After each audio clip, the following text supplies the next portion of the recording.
ٹیلی school, تعلیم گھر گھر۔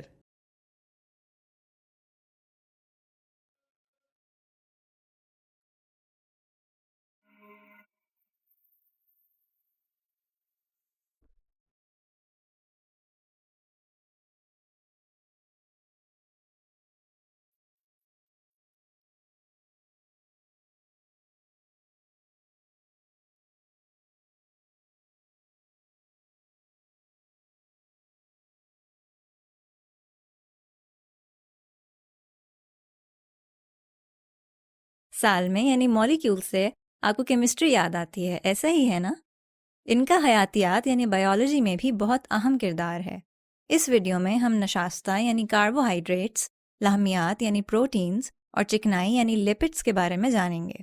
جب ہم لپڈس کی بات کرتے ہیں تو اس کا مطلب چربی اور تیل ہے۔ زندگی کے معاملات حیاتیاتی سالموں یعنی بایولوجیکل مالیکیولز پر منحصر ہوتے ہیں۔ ان کی بناوٹ ان کے کام کے مطابق ہوتی ہے۔ کیا آپ جانتے ہیں کہ جاندار دراصل مالیکیولز کے چھوٹے چھوٹے گروپس سے مل کر بنے ہوتے ہیں؟ آپ کے خیال میں آپ میں پایا جانے والا سب سے عام مالیکیول کون سا ہے؟ اس کا جواب پانی ہے۔ تقریباً 55 سے 60% انسانی جسم کا وزن پانی کی وجہ سے ہوتا ہے، اور کچھ جانداروں میں یہ جسمانی وزن کے 90% پر بھی مشتمل ہو سکتا ہے۔ آپ کے عضلات یعنی مسلز اور گردے خاص طور پر تقریباً 79% تک پانی والے ہوتے ہیں، لیکن آپ کی ہڈیوں میں بھی 31% پانی ہوتا ہے۔ یقیناً آپ کو اس کا اندازہ نہیں تھا۔ تو کیا اس کا یہ مطلب ہے کہ ہم پانی پر چل سکتے ہیں؟ اب پانی کے بارے میں کافی بات ہو گئی۔ سوچئے اگر آپ کے جسم سے سارا پانی نکال دیا جائے تو باقی کیا بچے گا؟ باقی صرف پروٹینز، لپڈز، کاربوہائیڈریٹس اور خلیوں میں پایا جانے والا نیوکلک ایسڈ جیسے ڈی این اے بچے گا۔ تو یہ سب کس چیز سے بنے ہیں؟ کاربوہائیڈریٹس اور لپڈز کافی سادہ ہوتے ہیں۔ ان میں صرف 3 عناصر یعنی ایلیمنٹس موجود ہوتے ہیں: کاربن، ہائیڈروجن اور آکسیجن۔ پروٹینز تھوڑے پیچیدہ ہوتے ہیں کیونکہ ان میں یہ 4 یا 5 عناصر پائے جاتے ہیں: کاربن، ہائیڈروجن، آکسیجن، نائٹروجن اور کبھی کبھی سلفر بھی۔ آئیے پہلے کاربوہائیڈریٹس سے شروع کرتے ہیں۔ کاربوہائیڈریٹس کی 3 اقسام ہیں: مونوسیکرائڈس، ڈائیسیکرائڈس اور پولی سیکرائڈس۔ عام شوگر جیسے گلوکوز اور فرکٹوز مونوسیکرائڈز میں شامل ہیں۔ سوکروز جو 2 عام شوگرز کو مل کر بنتا ہے، ڈائیسیکرائڈز میں شامل ہے۔ اور کچھ کاربوہائیڈریٹس پولیمرز ہوتے ہیں جو بہت سی شوگرز کو ملا کر بنتے ہیں، اسی لیے انہیں پولی سیکرائڈز کہا جاتا ہے۔ بیجوں سے ملنے والا نشاستہ یعنی سٹارچ، حیوانی نشاستہ یعنی گلائکوجن اور نباتاتی نشاستہ یعنی سیلیولوز 3 اہم پولی سیکرائڈز ہیں۔ سیلیولوز پودوں کی خلوی دیواروں یعنی پلانٹ والز میں پایا جاتا ہے، اور سٹارچ ضیائی تالیف یعنی فوٹوسنتھسس کے دوران بننے والے اضافی گلوکوز کو جمع کرتا ہے۔ گلائکوجن میں جانوروں کے جسم کا اضافی گلوکوز سٹور کیا جاتا ہے اور یہ ان کے جگر اور عضلات میں پایا جاتا ہے۔ سٹارچ کو آیوڈین کے محلول سے چیک کیا جاتا ہے۔ اگر محلول کالا مائل نیلا ہو جائے تو اس کا مطلب ہے کہ سٹارچ موجود ہے۔ اب پروٹینز کی طرف آتے ہیں۔ یہ بھی پولیمرز ہیں، لیکن جیسے کاربوہائیڈریٹس میں دہرائی جانے والی اکائی یعنی مونومر گلوکوز تھا، پروٹینز میں اس کی جگہ امینو ایسڈ ہوتا ہے۔ یہ پروٹینز پیچیدہ سی سہ آبادی یعنی 3 ڈائمینشنل شکل میں طے ہوئے ہوتے ہیں۔ یہ آپس میں ایک کمزور سی گرفت یا بانڈ کے ذریعے جڑے ہوتے ہیں۔ ہر پروٹین کا کردار اس کی شکل و صورت پر منحصر ہوتا ہے۔ چونکہ خامرے یعنی انزائمز پروٹینز ہوتے ہیں اور پروٹین کے بانڈز کمزور ہوتے ہیں، اس لیے درجہ حرارت کے ایک مخصوص حد تک بڑھنے کے بعد انزائمز اپنی خصوصیات بدل لیتے ہیں، بانڈز ٹوٹ جاتے ہیں اور پروٹینز کی بناوٹ بدل جاتی ہے۔ 20 مختلف امینو ایسڈ مل کر پروٹینز بناتے ہیں۔ امینو ایسڈز کی ترتیب مختلف پروٹینز میں مختلف ہوتی ہے۔ اس طرح 20 مختلف امینو ایسڈز لاتعداد پروٹینز بنا سکتے ہیں۔ یہ تصور کیا جاتا ہے کہ صرف انسانی جسم میں تقریباً 50,000 مختلف پروٹینز موجود ہیں۔ آپ کو ہر جگہ پروٹینز ملیں گے، خلیوں کی جھلی یعنی سیل میمبرینز میں جہاں یہ ایکٹیو ٹرانسپورٹ کے دوران مادوں کی آمد و رفت کنٹرول کرتے ہیں. انزائمز کے طور پر ضیائی تالیف، عمل تنفس یعنی ریسپریشن، ڈی این اے کی نقل اور ہاضمے وغیرہ میں. ہارمونز جیسے کہ انسولن، ایسٹروجن اور ٹیسٹوسٹیرون کے طور پر، اور ضد ہیوی یعنی اینٹی باڈیز کے طور پر انفیکشن وغیرہ کے خلاف کام کرنے کے لیے. یہ پروٹینز اور کاربوہائیڈریٹس کے بارے میں تھا. آئیے اب لپڈس کے بارے میں پڑھتے ہیں. لپڈس ٹرائیگلیسرائڈز ہوتے ہیں. ان میں ایک گلیسرول مالیکیول ہوتا ہے جس کے ساتھ 3 فیٹی ایسڈز دم کی طرح جڑے ہوتے ہیں. مختلف لپڈس میں مختلف فیٹی ایسڈز ہوتے ہیں. ٹرائیگلیسرائڈز کھانے پینے میں ملنے والی چکنائی یا فیٹس ہیں جو گوشت، دودھ سے بنی اشیاء اور کھانے کے تیل میں ملتے ہیں. جگر بھی ٹرائیگلیسرائڈز بناتا ہے. اسے خلیے اور بافتیں توانائی حاصل کرنے میں استعمال کرتے ہیں یا یہ فیٹس کی شکل میں جمع ہوتی ہے. لپڈس کی کچھ مثالیں steroid hormones, cholesterol, vitamin A اور ڈی ہیں. اس طرح ہم نے 3 اہم حیاتیاتی مالیکیولز کے بارے میں پڑھا جو زندگی کے عوامل کے لیے ضروری ہیں: کاربوہائیڈریٹس، پروٹینز اور لپڈس.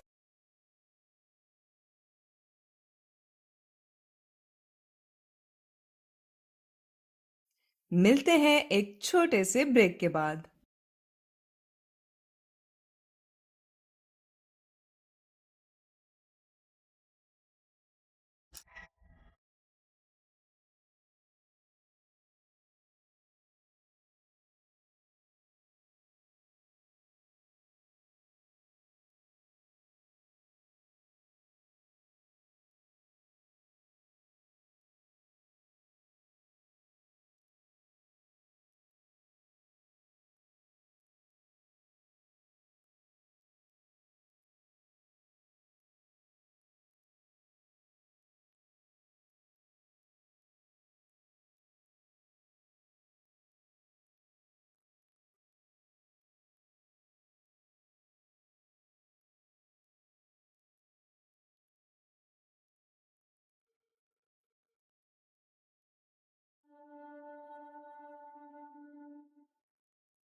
چلیں اب چلتے ہیں واپس اپنے لیسن کی طرف.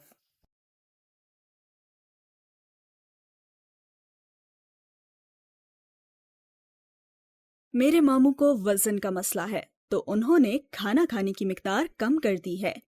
میری خالہ کو دل کی تکلیف ہے اس لیے وہ اب پروسیسڈ فوڈ نہیں کھاتی. ان دونوں نے ہی اپنی غذا تبدیل کر دی ہے اگرچہ وجوہات مختلف تھیں. تو یہ غذا یعنی ڈائٹ ہے کیا؟ غذا یعنی ڈائٹ کا مطلب ہے وہ تمام کھانے جو ایک شخص ہر روز کھاتا ہے. تو آپ جو بھی ہر روز کھاتے ہیں وہ آپ کی غذا ہے. لیکن آپ جو کچھ بھی کھاتے ہیں وہ آپ کے لیے اچھا ہے یا نہیں، یہ ایک الگ سوال ہے. ہماری غذا اہم ہے کیونکہ یہ ہماری مجموعی صحت کو برقرار رکھنے یا بہتر بنانے میں مدد کرتی ہے. لیکن کس قسم کے کھانوں کو صحت مند غذا سمجھا جاتا ہے؟ کیا یہ کھانے کا تناسب یا مقدار یعنی کہ پروپورشن ہے، یا پھر آپ جس طرح کا کھانا کھاتے ہیں؟ بچوں کے لیے ماں کے دودھ کے سوا کوئی بھی خوراک ایسی نہیں ہے جس میں جسم کو صحت مند رکھنے اور صحیح طریقے سے کام کرنے کے لیے تمام ضروری غذائی اجزاء یعنی نیوٹرینٹس شامل ہوں. اس وجہ سے ضروری ہے کہ ہماری غذا مختلف قسم کے کھانوں پر مشتمل ہو تاکہ ہمیں وسیع پیمانے پر غذائی اجزاء ملیں جن میں وٹامن اور نمکیات یا منرلز شامل ہوں جن کی ہمارے جسم کو ضرورت ہے. اسی کو تو ہم ایک متوازن غذا یا بیلنس ڈائٹ کہتے ہیں. متوازن غذا یا صحت مند غذا کو ایسی غذا کے طور پر بیان کیا جا سکتا ہے جو مناسب تناسب میں تمام غذائی اجزاء فراہم کرتی ہو. کیا کوئی اور عوامل یا فیکٹرز ایسے ہیں جو ہماری غذا کو متاثر کرتے ہیں؟ آئیے قریب سے جائزہ لیتے ہیں.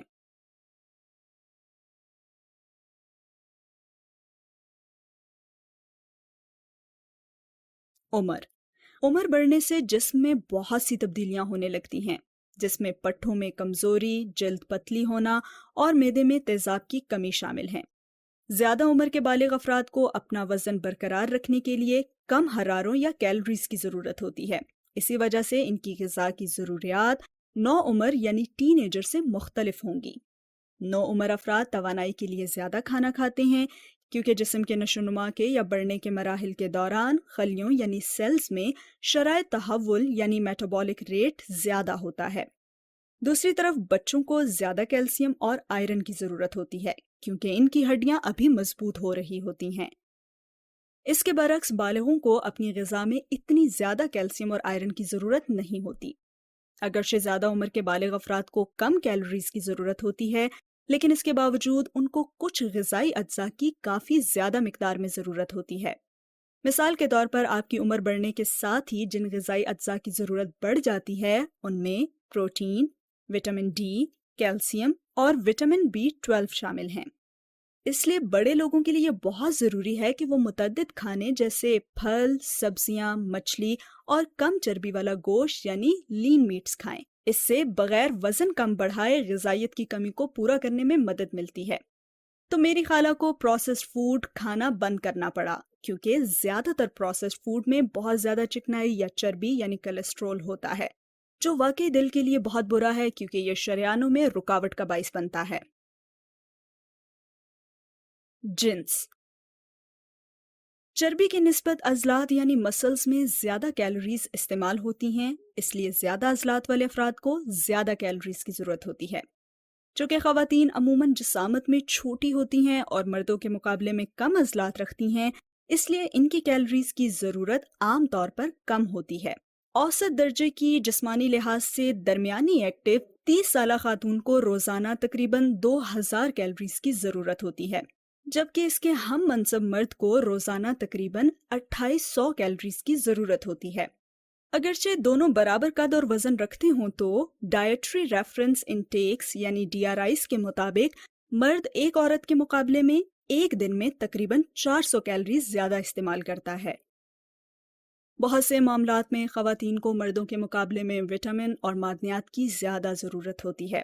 خواتین کے لیے کیلشیم، آئرن اور فولک ایسڈ کی صحیح مقدار کی خاص ضرورت ہوتی ہے۔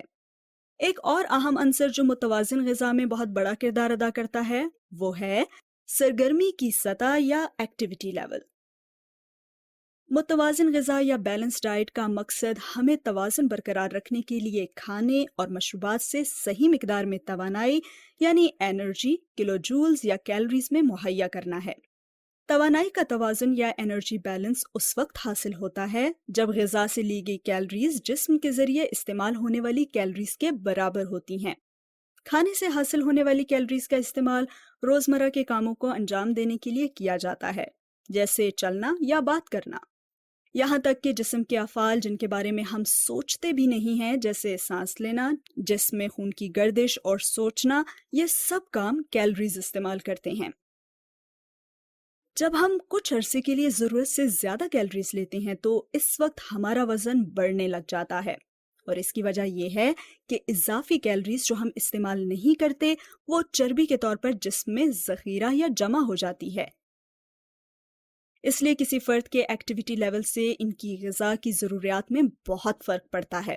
اگر آپ کوئی ایسے شخص ہیں جو میرے چچا کی طرح کوئی کام نہیں کرتے یا ان ایکٹیو رہتے ہیں تو آپ کو اتنی توانائی کی ضرورت نہیں ہوگی جتنی اس شخص کو ہوتی ہے جو روزانہ کھیتوں میں کام کرتا ہو یا کسی کھلاڑی کی طرح ورزش کرتا ہو۔ یہی وجہ ہے کہ میرے چچا نے کھانے کی مقدار میں کمی کر دی ہے۔ تو آج ہم نے یہ سیکھا کہ متوازن غذا اچھی صحت کی کنجی ہے، لیکن یہ توازن آپ کی عمر، جنس اور سرگرمی کی مقدار پر منحصر ہے۔ ملتے ہیں ایک چھوٹے سے بریک کے بعد۔